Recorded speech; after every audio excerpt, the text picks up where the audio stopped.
ایک دن پیغمبر محمد نے اسے قرآن کی ایک آیت لکھنے کے لیے کہا۔ لکھو قرآن سورہ المومنون آیت 14۔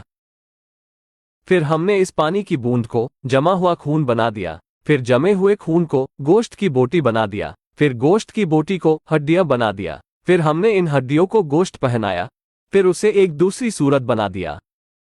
تب پیغمبر محمد نے بولنا بند کر دیا۔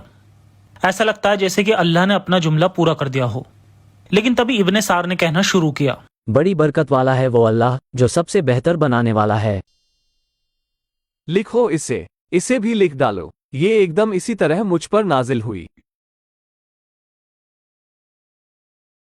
وقت وقت پر ابن سار چھوٹے موٹے بدلاؤ کا مشورہ دیتا رہا اور پیغمبر محمد بھی اس کے مشوروں کو مان لیتے۔ آخرکار ابن سار کو محسوس ہوا کہ یدی آیتیں اصل میں خدا سے آئی ہوتی تو ایک ادنے سے لیکھک کے مشورے سے اس میں کوئی تبدیلی کیسے کی جا سکتی ہے۔ مجھے پوری طرح سے اطمینان ہو گیا ہے کہ محمد اصل میں کوئی پیغمبر نہیں ہے، وہ اپنے دماغ میں ہی قرآن کی آیتیں بناتا ہے۔ اس کے بعد ابن سار نے محمد کو مدینہ میں چھوڑ کر مکہ کی راہ پکڑی۔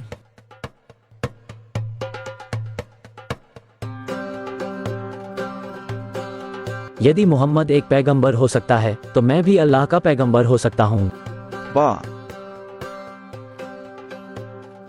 مکہ میں اس نے قریش قبیلے کے لوگوں کو وہ سب کچھ بتا دیا جو کہ وہ محمد کے بارے میں جانتا تھا۔ میں محمد کو جیسے چاہے گھما دیتا تھا، اگر وہ کہتا سب سے عقل مند تو میں کہتا سب کچھ جاننے والا، وہ میری ہر بات سے متفق ہوتا اور اسے قرآن میں لکھنے کے لیے کہتا بے شک یہ صحیح بات ہے، تو اس طرح سے قرآن کو لکھا گیا۔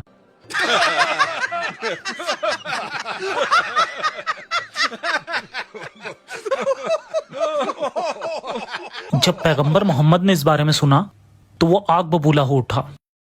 قرآن سورہ الانعام آیت 93 ور اس سے بڑھ کر ظالم کون؟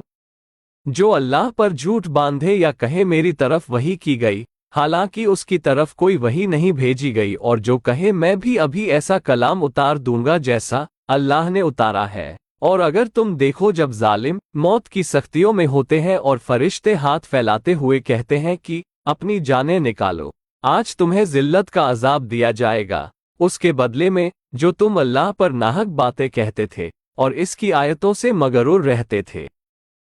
پھر سے واپس مکہ کی فتح پر۔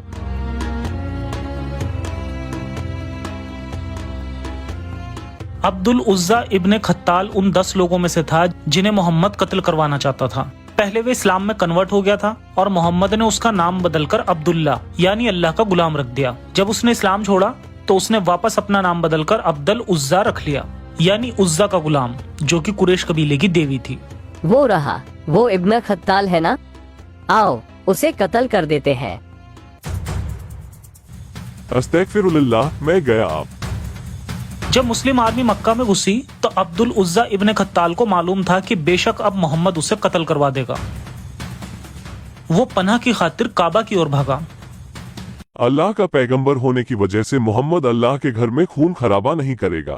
ابن خطال نے کعبہ کا پردہ کس کر پکڑا ہوا تھا۔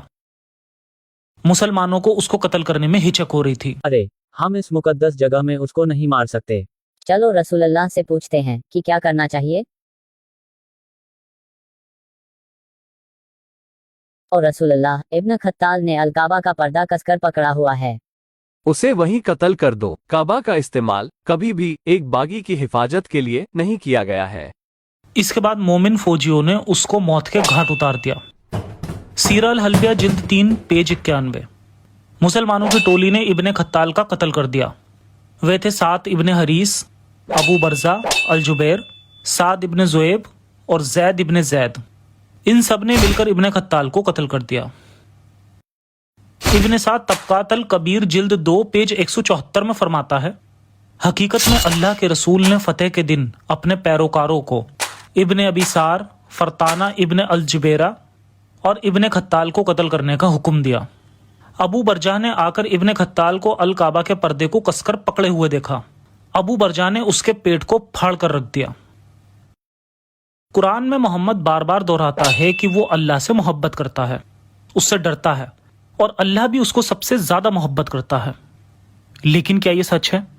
اللہ نے محمد کے ابو کو اٹھا لیا جب وہ ماں کے پیٹ میں ہی تھا. اللہ نے اس کی ماں کو بھی اٹھا لیا جب وہ کیول 5 سال کا ہی تھا. اللہ نے اس کے دادا کو بھی اٹھا لیا جب وہ 8 سال کا تھا.